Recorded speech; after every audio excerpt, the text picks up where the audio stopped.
Welcome to quality education classes. आज हम लोग पढ़ेंगे kinematic equation of uniformly accelerated motion. इसमें हम ग्राफ के माध्यम से आप लोगों को समझाना चाहते हैं। अब देखिए यहाँ मान लीजिए कोई ऑब्जेक्ट है जिसका इनिशियल वेलोसिटी v नॉट है एट टाइम 0। मतलब कोई गाड़ी चल रहा है, अचानक हम लोग जब देखते हैं उस समय मान लीजिए गाड़ी का रफ्तार 20 मीटर पर सेकंड से चल रहा होगा, तो उसको एट टाइम, जिस टाइम पर हम लोग किसी भी ऑब्जेक्ट को ऑब्जर्व करते हैं उस टाइम को इनिशियल मान लेते हैं, और टाइम 0 पर उसका वेलोसिटी 20 मीटर पर सेकंड होगा, जिसको हम लोग इनिशियल वेलोसिटी बोलते हैं। लेकिन कुछ समय बाद, मान लीजिए कि 10 सेकंड बाद उसका वेलोसिटी 50 मीटर पर सेकंड हो जाता है।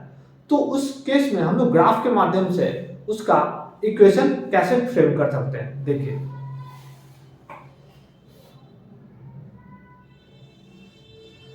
यहां पर जो पॉइंट है उसको हम लोग बोलते हैं इनिशियल वेलोसिटी, और जिस टाइम पर हो रहा है उस टाइम को हम लोग बोले टाइम 0।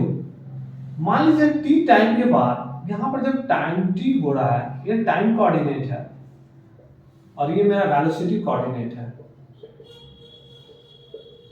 ये टाइम कोऑर्डिनेट है, ये वेलोसिटी कोऑर्डिनेट है। तो v नॉट जो वेलोसिटी है वो इनिशियल वेलोसिटी है, और t टाइम के बाद यहाँ पर वेलोसिटी जो आएगा उस वेलोसिटी को हम लोग बोल दे रहे हैं v वेलोसिटी। क्या बोल रहे हैं? v velocity. अगर हम लोग आपसे पूछते हैं कि स्लोप क्या होगा, तो स्लोप हम यहाँ निकालना चाहेंगे। ये स्लोप जो थीटा है इसकी बात करते हैं। तो यहां से यहाँ कितना होगा difference? v minus v not. यहां से यहाँ टोटल हाइट v, यहां से यहाँ v नॉट, तो ये वाला डिफरेंस क्या हो जाएगा? v minus v not. और यहां पर टाइम क्या हो जाएगा? t। t माइनस 0 मतलब कि t। तो स्लोप कैसे डिफाइन होता है? स्लोप जो डिफाइन होता है change in y coordinate upon change in x coordinate define होता है।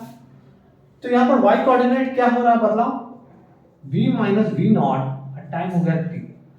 अब आपसे पूछते हैं कि वेलोसिटी टाइम ग्राफ का जो स्लोप होता है वो एक्सेलरेशन देता है, तो यहां पर स्लोप क्या हो जाएगा हमारा? एक्सेलरेशन। तो यहां से इक्वेशन आ गया a into t equal to v minus v not. तो v इक्वल टू क्या आ गया? v not plus a t. ये हमारा फर्स्ट इक्वेशन है, जो kinematic equation of uniformly accelerated motion का ये फर्स्ट इक्वेशन है।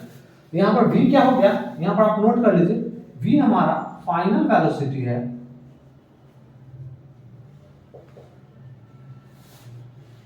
v नॉट क्या है? वो हमारा इनिशियल वेलोसिटी है। a क्या हमारा एक्सेलरेशन है, और t हमारा टाइम, फाइनल वेलोसिटी का टाइम। जैसे एक छोटा सा एक एग्जांपल के थ्रू आपको समझाते हैं। एक बॉल है, ये 2 मीटर, या कोई ऑब्जेक्ट है 2 मीटर पर सेकंड से चल रहा है, और ये हमारा रीच कर जाता है 10 मीटर पर सेकंड, और इसको रीच करने में मान लीजिए 5 सेकंड टाइम लगता है। तो हम आपसे पूछेंगे कि एक्सेलरेशन क्या होगा। तो एक्सेलरेशन आप अभी जस्ट वहां उस इक्वेशन पर आप देख सकते हैं, v minus v not upon t. तो v की जगह पर कितना पुट करेंगे? 10 माइनस 2 अपॉन टाइम कितना होगा? 5। तो 10 में 2 जाएगा 8, 8/5 मीटर पर सेकंड स्क्वायर। ये हमारा जो होगा वेलोसिटी जो होगा, ये हमारा एक्सेलरेशन इस पर्टिकुलर क्वेश्चन के लिए है। तो फिर से हम इसको एक्सप्लेन करते हैं। v नॉट जो है इनिशियल वेलोसिटी है एट टाइम 0, v जो है वो फाइनल वेलोसिटी है एट टाइम t। तो यहाँ पर हमारा वेलोसिटी टाइम ग्राफ का जो स्लोप होता है वो स्लोप पहले मैंने निकाला है। स्लोप क्या हमारा देगा? एक्सेलरेशन देगा, v minus v not upon t. यहाँ पर जब मैंने सॉल्व किया तो v equal to v not plus a t जो है एक स्टैंडर्ड इक्वेशन आ गया, जो कि फर्स्ट इक्वेशन है। इसके आगे हम लोग सेकेंड इक्वेशन देखते हैं।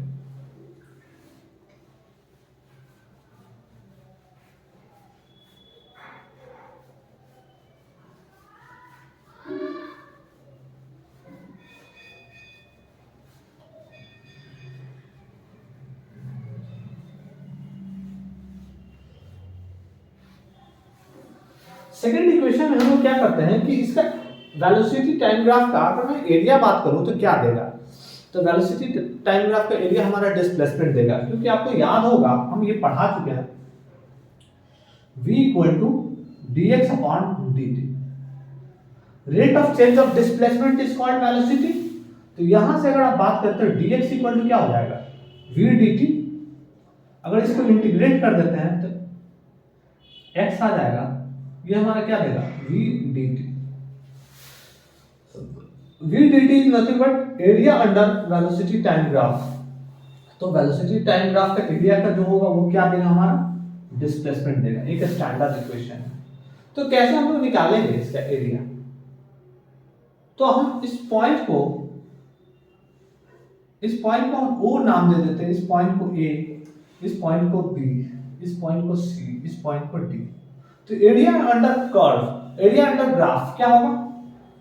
एरिया क्या होगा हमारा? एरिया ऊपर में हमारा ट्रायंगल है तो half into base into height. Base कितना है? बेस पे हमारा t है। हाइट के जगह हम लोग v माइनस वी नॉट लिख सकते हैं। और नीचे वाला जो ये वाला पार्ट है ये हमारा क्या है? एक रेक्टेंगल है, और रेक्टेंगल का एरिया क्या होता है? Length into breadth. तो लेंथ हमारा कितना है? t, और ब्रेथ के जब हम लोग ले लेते हैं ये यहां से यहां तक। तो यहां से यहां तक मतलब velocity v not. v not जो होगा यहां से यहां तक, तो v नॉट इंटू टी। ठीक है, तो एक एरिया कहां से कहां गया? ये पूरा एरिया की मैं बात किया, जो मैं आपको साइडेड करके दिखा रहा हूं, ये पूरी एरिया की बात की। इसमें हमारा रेक्टेंगल भी आ गया और ट्रायंगल भी आ गया, दोनों का सम जो होगा वो टोटल एरिया होगा। तो यहां पर हम लोग देखते हैं area equal to v not t, इसको रीअरेंज कर दे रहे हैं, plus 1/2 v minus v not into t. अब मैं बात करता हूं कि t को अगर मैं यहां पर इस इक्वेशन का यूज करता हूं, इक्वेशन फर्स्ट इक्वेशन जो हम लोग स्लोप का निकाले थे उसका यूज करता हूं, तो क्या करूंगा? यहां पर क्या लिख सकता हूं? v minus v not equal to a into t लिख सकता हूं। v minus v not equal to a into t, तो उसकी जगह पर हम यहां पुट करना चाहते हैं v माइनस वी नॉट के जगह हम लोग at पुट करना चाहते हैं। तो v not t plus half into at into T क्या हो जाएगा?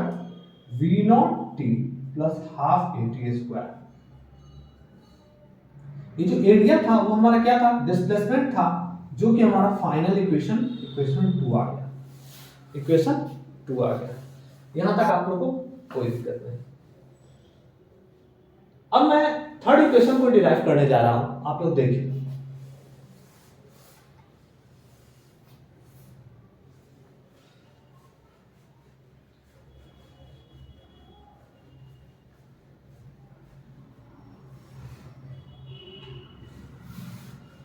हम लोग इस वाली इक्वेशन में, ये जो इक्वेशन है इस इक्वेशन का यूज करेंगे। यहां से हम लोग t निकाल लेते हैं। क्या निकाल लेते हैं? t इक्वल टू क्या होगा?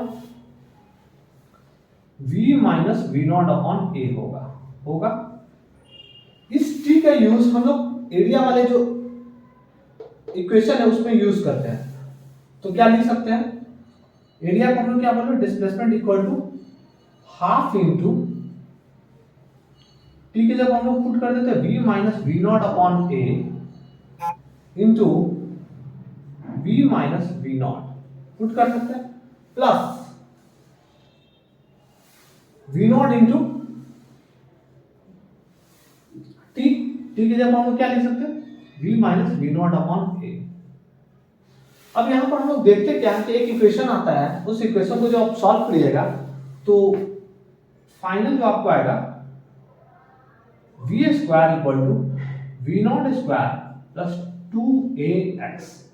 ये आपका इसको सॉल्व करने के बाद आएगा v square equal to v not square plus 2ax, ये आपका आएगा। तो हम लोग तीन इक्वेशन पढ़ लिए। v equal to v not, v minus v not equal to 80, तो v equal to v not plus 80। एक इक्वेशन ये है, दूसरा इक्वेशन ये हम लिख रहे हैं, और तीसरा इक्वेशन ये रहा हमारा। तो हम लोग इस छोटे से लेक्चर के माध्यम से हम लोग समझ पाए क्या कि v equal to v not plus a t, x equal to v not t plus half a t square and v square equal to v not square plus 2x। ये तीनों इक्वेशन का मैंने डेरिवेशन किया और ये हम लोग use करेंगे काइनेमेटिक इक्वेशन जो है यूनिफॉर्मली एक्सेलरेटेड मोशन के लिए। थैंक यू, धन्यवाद।